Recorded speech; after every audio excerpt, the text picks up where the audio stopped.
Bueno, buenas tardes, Arratsaldeon, good afternoon.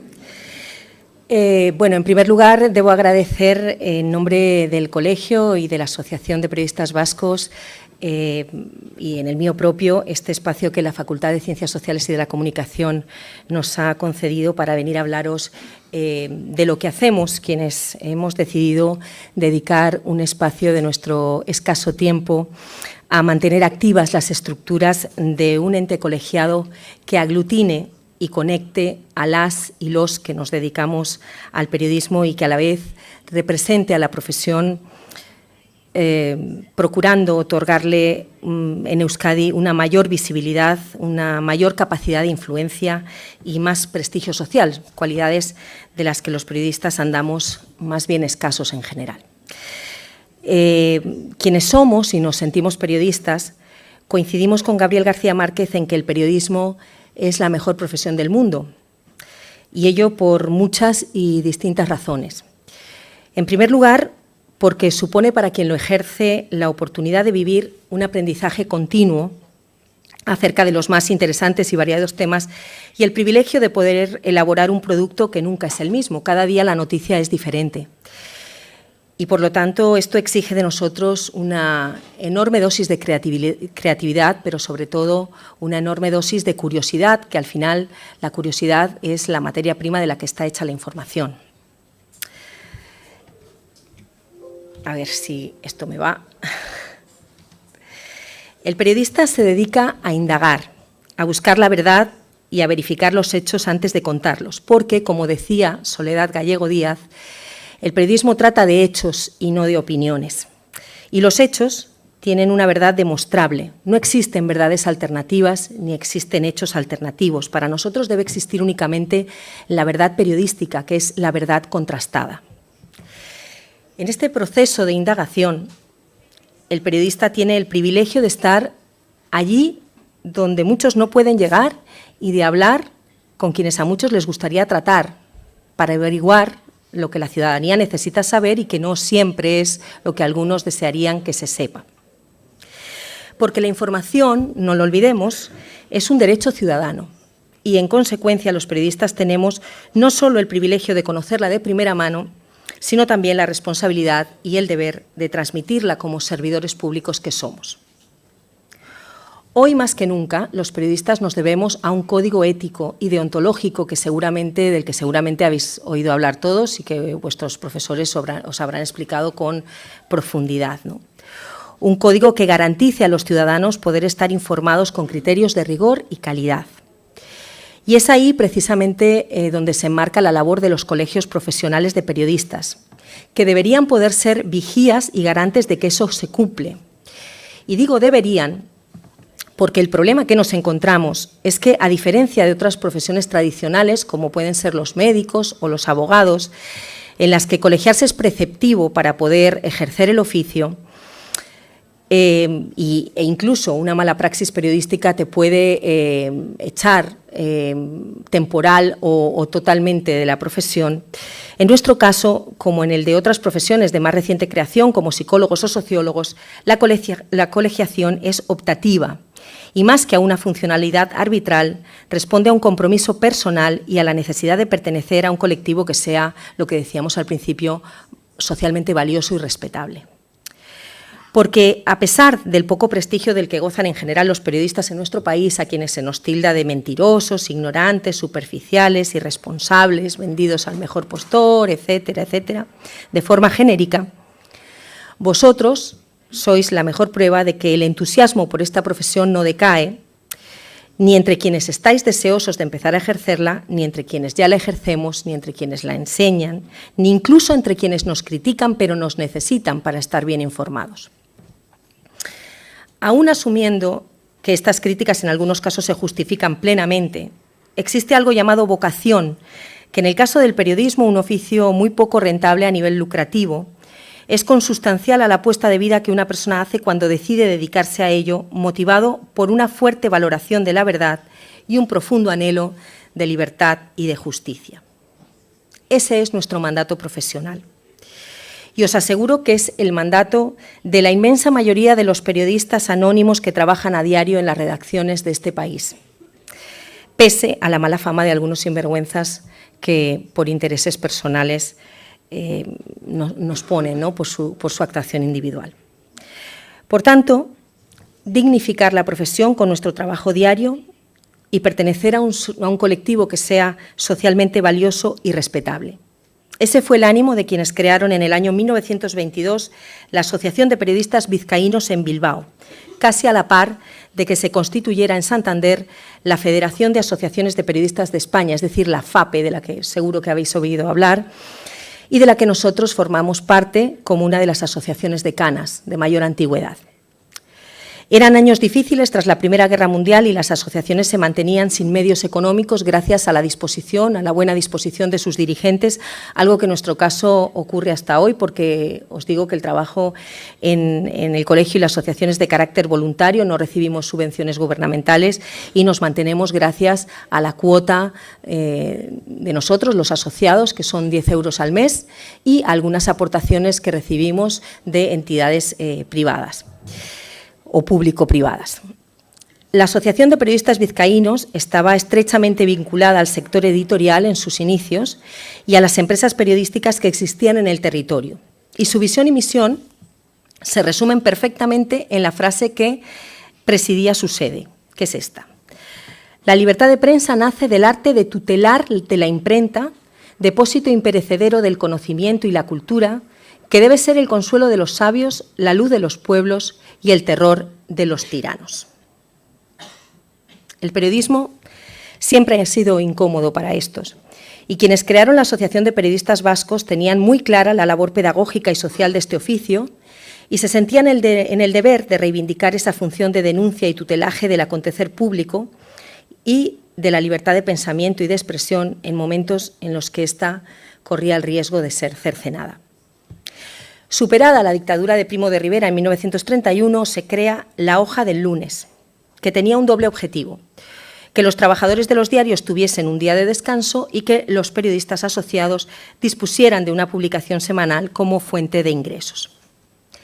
La Hoja del Lunes de Bilbao, Donostia después publicó la suya, y en todo el Estado español existía La Hoja del Lunes, tuvo una edición especial para Álava y La Rioja y fue durante años la publicación de mayor tirada, superando los 115.000 ejemplares. Tras 53 años de vida y con 2.756 números publicados, se cerró porque los diarios ya empezaron a publicar también los lunes, lo que supuso también el cierre temporal de la Asociación de Periodistas Vizcaínos por falta de fondos. Entonces empezó una etapa de reorganización en la que la asociación se replanteó sus objetivos y su alcance y pasó de ser la Asociación de Periodistas Vizcaínos a ser la Asociación de Periodistas Vascos, con la idea de impulsar el que los estudios de periodismo tuvieran en Euskadi un carácter de estudios superiores y que las escuelas de periodismo pasaran de ser eso, escuelas de periodismo, a ser facultades de ciencias de la información y la comunicación como la que estudiáis vosotros. Siguiendo las recomendaciones del filósofo Karl Jaspers, quien decía que el destino de un pueblo está ligado a la categoría de los periodistas que sea capaz de promover, durante ese periodo la asociación se mantuvo muy activa en temas de formación, organizando cursos de adaptación a las nuevas tecnologías y a fuentes de futuro empleo, con el apoyo de determinadas empresas e instituciones como la Universidad de Deusto o la Bilbao Vizcaya Kutxa, con la que se realizó un amplio programa de becas. Se trataba entonces de impulsar la formación continua y la salida profesional de los nuevos licenciados con cursos de adaptación a los nuevos avances en el terreno de la comunicación, así como de poner en marcha un amplio programa de cursos y jornadas dedicadas a temas diversos, por ejemplo, el medio ambiente, las pymes, las instituciones europeas, el autoempleo, la información económica, relaciones internacionales, etcétera, trayendo a expertos, a gente entendida en la materia. Esto es una tradición que el colegio y la asociación mantienen hasta hoy. Nosotros organizamos numerosas jornadas, mesas redondas, conferencias con expertos no solo en temas de periodismo, sino en temas de actualidad de lo más diversos, ¿no? Además, se puso entonces en marcha una bolsa de trabajo y se empezó a editar la primera publicación propia del colegio, de la asociación, en ese momento no existía el colegio, de la Asociación Vasca de Periodistas, que fue el periódico Kazetariak, un periódico que se empezó a publicar primero en un formato de papel y tenía una periodicidad mensual. Este periódico actualmente es una revista digital que tiene una periodicidad quincenal. Es una revista en la que el colegio y la asociación han invitado a todos los profesores de esta universidad a que puedan hacer sus publicaciones y, por supuesto, es una invitación que está extendida a todos vosotros, los alumnos, el alumnado, que quiera publicar en nuestra revista. Eso sí, no pagamos. Pero bueno, si queréis publicar, nosotros estamos abiertos a que nos enviéis vuestros artículos y, pues, por supuesto, con gusto los valoraremos y los publicaremos. Durante muchos años, la Asociación de Periodistas Vascos mantuvo un reclamo en favor de la creación de lo que es un colegio profesional de periodistas vascos, lo que se consiguió finalmente, y no sin mucho esfuerzo, el 28 de junio de 2012, con la aprobación de sus estatutos por ley en sede parlamentaria, constituyéndose unos meses después y respetando la coexistencia con la asociación, con la que comparte en estos momentos la misma junta directiva, la misma organización, objetivos y fines. ¿Y cuál es la diferencia, diréis vosotros, entre el colegio y la asociación? Pues precisamente esa facultad de ser la representación oficial de la profesión que emana del hecho de estar constituido por ley y por mayoría parlamentaria. Eso le confiere al colegio un rango más institucional, porque asociaciones hay muchas, puede haber una asociación prácticamente de cualquier cosa. Y ya hemos visto que la asociación tiene más antigüedad, más historia, pero ha sido el germen del que nace el colegio, ¿no? Un colegio profesional es algo diferente. ¿Y qué es un colegio profesional? Un colegio profesional es una corporación de derecho público, eso quiere decir que es una institución peculiar, porque por su naturaleza ejerce funciones público-privadas. Al ser constituidos como tales, los colegios profesionales se sitúan entre la Administración, sus colegiados y los destinatarios finales del trabajo que estos realizan, que en el caso del periodismo seríamos todos, la ciudadanía en general. Un colegio profesional no es un sindicato, esto tiene que quedar muy claro, pese a que defiende los intereses del conjunto, del gremio, no es un sindicato. Tampoco es una fundación gremial ni es una fundación. Son corporaciones de derecho público con unas funciones muy específicas y necesarias de mediación y vertebración social. ¿Y qué funciones son esas? Pues son la ordenación del ejercicio de la profesión, la representación institucional exclusiva de esta cuando esté sujeta a colegiación obligatoria, la defensa de los intereses profesionales de sus colegiados y la protección de los intereses de los consumidores y o usuarios finales de los servicios que estos brindan. Dicho de otra forma, los colegios profesionales fueron creados por los poderes públicos para llevar a cabo un control independiente e imparcial de las profesiones. Entre sus objetivos se encuentran la defensa de los intereses de la profesión, acciones de formación y reciclaje para la adaptación y la actualización de los profesionales en activo, y la elaboración y supervisión de un código deontológico por el que debe regirse el ejercicio profesional. En nuestro caso, garantizar la calidad y el comportamiento ético de los profesionales que ejercen el periodismo en Euskadi y de las propias empresas periodísticas y velar por los derechos de los consumidores de la información, que en realidad somos todos, la propia ciudadanía. ¿Y qué ofrecen a cambio los colegios profesionales a sus asociados?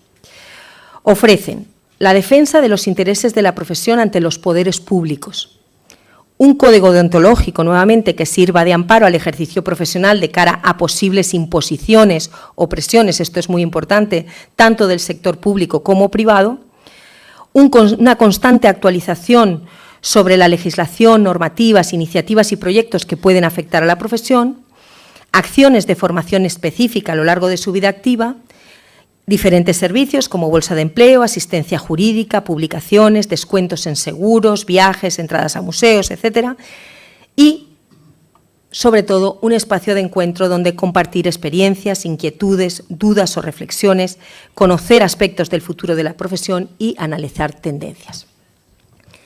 Tendencias que no afectan a lo esencial, a la naturaleza de esta profesión y a lo que se supone que debe ser un buen periodista, magistralmente resumido en el mejor decálogo que yo he leído al respecto y eso que hay unos cuantos, que es el publicado en el libro de Ontología Periodística, Un camino urgente a seguir, en el año 2015, por la Universidad Autónoma de Chihuahua, México, y que brevemente voy a intentar resumiros. El decálogo del buen periodista al que hago referencia dice así. Primero, el buen periodista ha de ser, ante todo, una buena persona. Esto lo decía Kapuscinski, y José Martí lo resumió con una hermosa metáfora. Decía, detrás de un buen periódico hay una mano enguantada que lo escribe y unos labios sin mancha que lo dictan. La periodista de investigación mexicana Lidia Cacho, a quien tuvimos el gusto de tener la semana pasada entre nosotros como conferenciante en 2 encuentros que organizamos en Bilbao y en Gasteiz, hablaba de la empatía y de la necesidad de ser fieles a la verdad para generar confianza. No puedes ser un buen periodista si la persona a la que entrevistas no confía en que su historia va a ser respetada, porque esa persona te ve como un vehículo para contar su vida, nos decía. Y así es. El periodista es un testigo de excepción y un medio para dar a conocer lo que está ocurriendo y todavía no se conoce, pero que puede ser de interés público. Su cometido es el de ser intérprete y corresponsal y cronista de la realidad sin adulterarla. Segundo, el buen periodista ha de estar orgulloso de su profesión, pero no ejercerla para envanecerse. Esto es muy importante. Siempre hay que sentir orgullo y respeto por lo que uno hace, pero siendo conscientes de que el periodista no importa, lo que importa es la historia, lo que importa es el relato. En una entrevista lo importante no es quién pregunta, sino descubrir quién es y cómo piensa el entrevistado. La inteligencia y el valor de un periodista se mide en cómo sabe o en si sabe crear el clima de confianza necesario y hacer las preguntas adecuadas para que aflore a la superficie esa persona y dejarla al descubierto, cómo es esa persona, cómo piensa, cómo vive, qué problemas tiene. Tercero, el buen periodista tiene un sentido de misión en su ejercicio profesional. Nuevamente Kapuscinski, al que voy a hacer referencia muchas veces, decía, a veces me he sentido como un misionero cuyos actos están dictados por la pasión y el sacrificio. Una frase de absoluta vigencia. Son muchos los periodistas nostálgicos, los periodistas veteranos, que suelen decir que las antiguas generaciones de periodistas vivían con mucho más pasión y entrega a esta profesión. Pero no es verdad, hoy sigue siendo así, y aún mucho más que antes incluso. El que es periodista lo es 24/7, y no lo es por motivos pecuniarios, como os he dicho antes, porque este no es un oficio especialmente lucrativo. Vicente Romero, corresponsal de Televisión Española, en el homenaje que organizamos hace unos días a Manu Leguineche, nos decía esto y nos decía que estaba convencido de que los jóvenes que trabajan hoy en periodismo lo hacen solo por pasión y por amor a la profesión. Decía, no se le puede exigir a un médico que vaya a operar por 150 euros y que viva en una pensión de mala muerte. A nadie se le ocurriría, ¿no? Y tampoco se le ocurriría pedirle a un arquitecto que trabaje por una remuneración mísera o por visibilidad, o por el puro prurito profesional de ejercer su vocación, ¿no? Al periodista sí, y lo hacemos encantados, por vocación. Cuarto, y lo hacen los jóvenes periodistas, no los veteranos, los de hoy. Cuarto, el buen periodista es un apasionado de la verdad. Esto se lee en una placa de bronce que decora el vestíbulo de la Escuela de Periodismo de la Universidad de Missouri. Con más de siglo y medio de antigüedad, esa placa reza, el periodista cree que cuanto escribe es solamente lo que siente en su conciencia como verdadero. Y nuevamente sigue siendo así. Los buenos periodistas, los auténticos periodistas, tienen claro que solo pueden y deben publicar aquello que pueden comprobar que es cierto. Quinto, el buen periodista es autocrítico. El periodismo se aprende y se perfecciona mucho más en los errores que en los aciertos. Un error a menudo sirve para ponernos en nuestro lugar, en nuestro sitio, para aprender a reconocer y a tomar conciencia de nuestras debilidades y hacer que las corrijamos. Son pequeñas alertas y lecciones de humildad para que hagamos las cosas hoy mejor que ayer, pero peor que mañana, para que estemos mejorando continuamente. Sexto, el buen periodista elabora conocimiento y lo comparte. Esta me encanta. Esto tiene que ver con la función pedagógica del periodismo. Para el señor Pulitzer, cuyo nombre os sonará por el famoso premio, ser periodista era mucho más que dar noticias. Él decía que había que hacerlo con gracia, con arte y con suspenso. Pero más allá del valor estilístico, de la narrativa, decía que para ser un buen periodista hay que pensar sobre temas claves. Hay que saber relacionar los hechos y fomentar debates y reflexiones que vinculen los problemas del periodismo al pensamiento contemporáneo. Y esto porque el periodismo es la antesala de la historia. Prepararnos para ofrecer un relato bien documentado, en este sentido, es esencial, porque lo que escribamos ahí queda, ¿no? En nuestro caso, es indispensable familiarizarse con la tecnología, por los tiempos que vivimos. Es indispensable también tener un bagaje cultural amplio sobre filosofía, literatura, ciencia, leyes y otras disciplinas. Necesitamos periodistas que puedan contar una historia de manera que persuada a los científicos y al público por igual, decía Jack Fuller, el editor del Washington Post, no el actor. Y sobre todo necesitamos periodistas que sepan escribir, con un lenguaje que simplifique lo complejo y convierta lo difícil en algo que todos puedan entender. Séptimo, el buen periodista hace periodismo con un objetivo. Según Gabriel García Márquez, ese objetivo debía de ser transformador, un criterio que comparte con Kapuscinski, nuestro amigo, quien dice que el verdadero periodismo es intencional, es decir, se fija un objetivo e intenta provocar algún tipo de cambio en la situación de la que informa. No se informa para nada, se informa para intentar cambiar las cosas. Octavo, el buen periodista tiene sentido del otro. Lidia Cacho nos comentaba que los mejores reporteros de investigación son personas respetuosas con el prójimo, personas que saben escuchar y ponerse en el lugar del otro, respetándolo en su propia privacidad, en su propia individualidad y en su propia escala de valores, no imponiendo, escuchando y emitiendo su mensaje, ¿no? Sirviendo de canal. Y ello, aunque solo sea por una razón, y es que sin los otros no podemos hacer periodismo. La cuestión fundamental de este oficio es el entendimiento con el otro.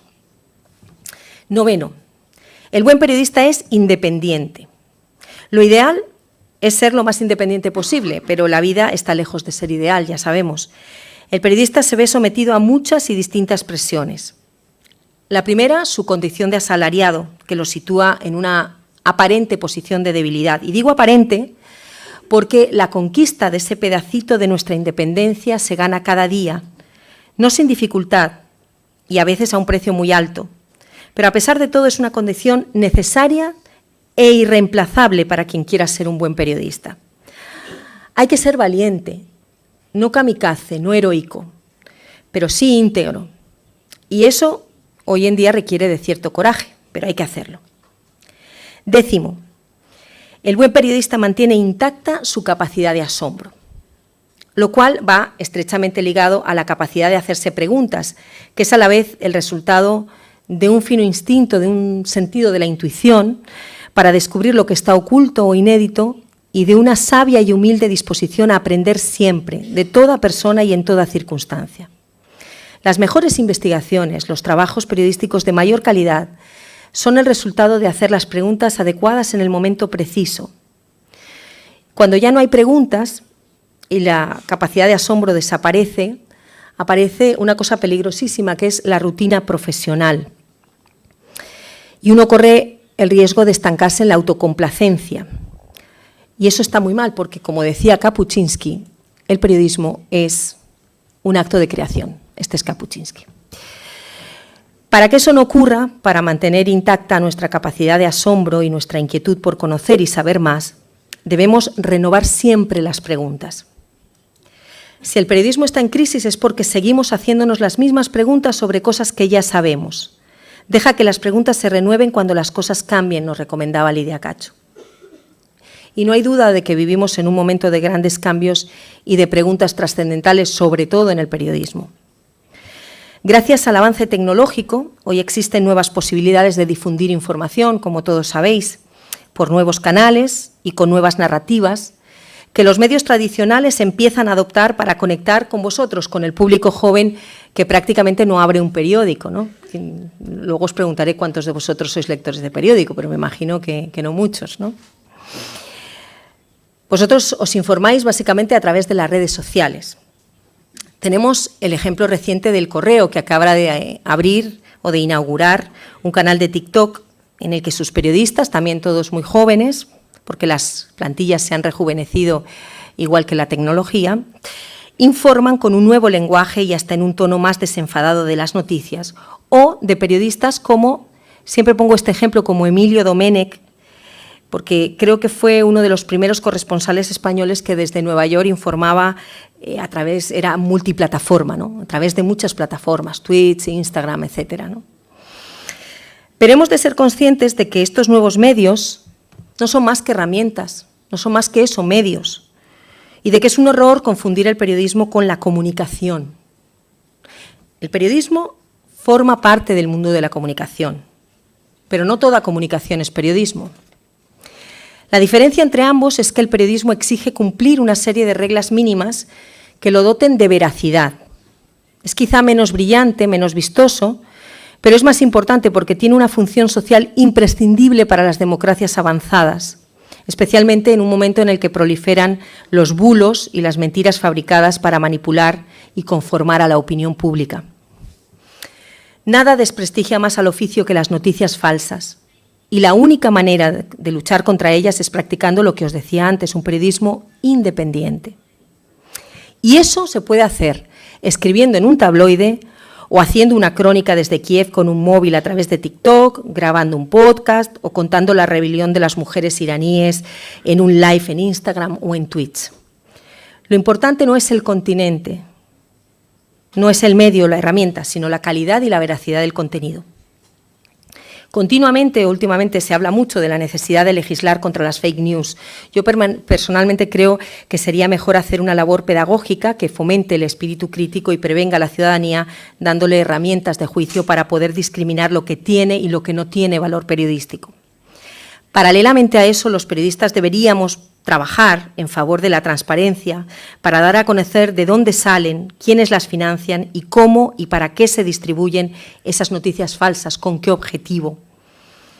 En la era digital, la ética es la única razón de ser del periodismo, decía Josep Maria Casasus, un catedrático de la Universidad Pompeu Fabra.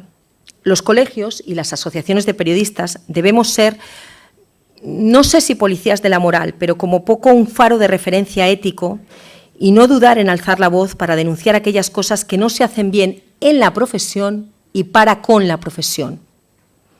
Claro que hay que desenmascarar a los periodistas falsarios que nos crean mala imagen, que atentan contra el prestigio del periodismo por intereses personales espurios. Pero también hay que denunciar con nombres y apellidos a aquellos para quienes trabajan, a los que los corrompen, convirtiéndolos en mercenarios de la información.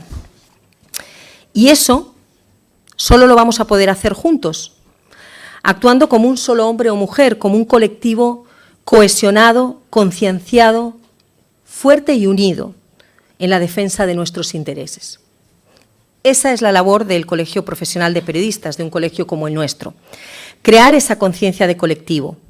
Porque aunque los periodistas somos gente muy poco gregaria, que nos dedicamos a un oficio con un fuerte componente de ego y rivalidad, que nos hace ser más competitivos que colaborativos, yo personalmente estoy convencida de que muchas de las cosas que nos pasan y que tienen que ver con el abuso de autoridad de nuestros editores y con las presiones de los poderes fácticos y el desprestigio que nos hemos ganado a veces a pulso, no hubiesen sucedido si hubiésemos tenido un referente profesional y ético consolidado y fortalecido que vele por el buen hacer y por la visibilidad y la influencia de nuestra profesión en esta sociedad. Por eso, por esa razón, desde aquí os animo a colegiaros, a participar en las actividades que organizamos en el colegio, porque en la unión está la fuerza y, en nuestro caso, con el nivel de intrusismo que tenemos en esta profesión y que se multiplica exponencialmente en este universo digital, ecosistema digital, yo diría que en el sentido de colectivo y en nuestro afán por dignificar el periodismo puede estar incluso la clave de nuestra propia supervivencia.